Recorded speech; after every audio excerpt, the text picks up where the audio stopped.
China accusing the U.S. of hyping up the Navy drone controversy. This after Donald Trump called it an unprecedented act in a tweet that happened to have a misspelling. Democrats quick to slam the error, including Connecticut Senator Chris Murphy tweeting, "This is madness, a 7:30 a.m. Saturday escalation of diplomatic crisis with China via Twitter." So, shouldn't they be more concerned about China's actions? Here to weigh in, former Democratic Congressman and 2008 presidential candidate Dennis Kucinich. Sir, thank you for joining us this morning. So, what's your take on this situation overall? China seizes a drone, Donald Trump reacts, China says we're overreacting. What's your take? Well, China's giving the drone back. That's a good thing.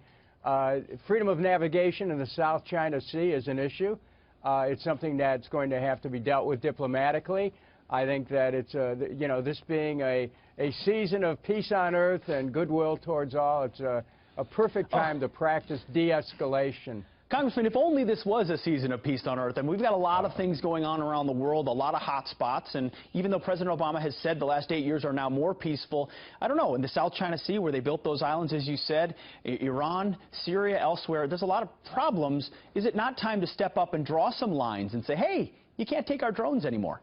Well, drawing a line in the water is a little bit difficult when it's about 5,000 miles west of Honolulu, Hawaii.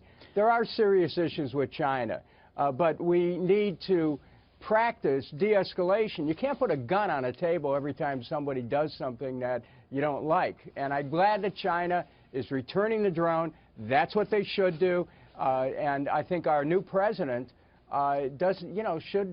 should come to an understanding that you don't have to comment on everything that happens in the world. But Dennis, sometimes the power of the presidency comes from not saying anything. Sure, but a tweet is also not a gun, and the South China Sea is international waters, hotly contested by China that's building islands right under our nose. They said they weren't going to militarize them.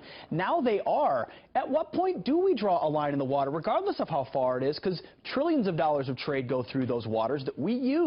Is Donald Trump at least just saying America's back? We're not going to take it anymore. Well, America has always had a pretty strong military presence around the world. America's not weak militarily by any means. And we need to remember that there are solutions other than military solutions in dealing with difficulties with people who have been allies.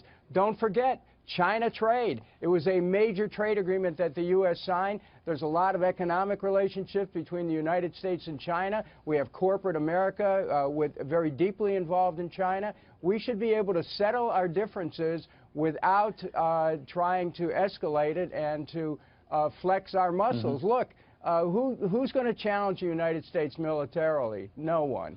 Well, the question is, could an opening be created where that's possible? Congressman, just real quick, we only have 15 seconds. Is your assertion that Trump's reflex is going to be conflict, or could he just be setting a strong negotiation position? Well, it's okay to have a strong negotiating position. I mean, that's what he seems to specialize in.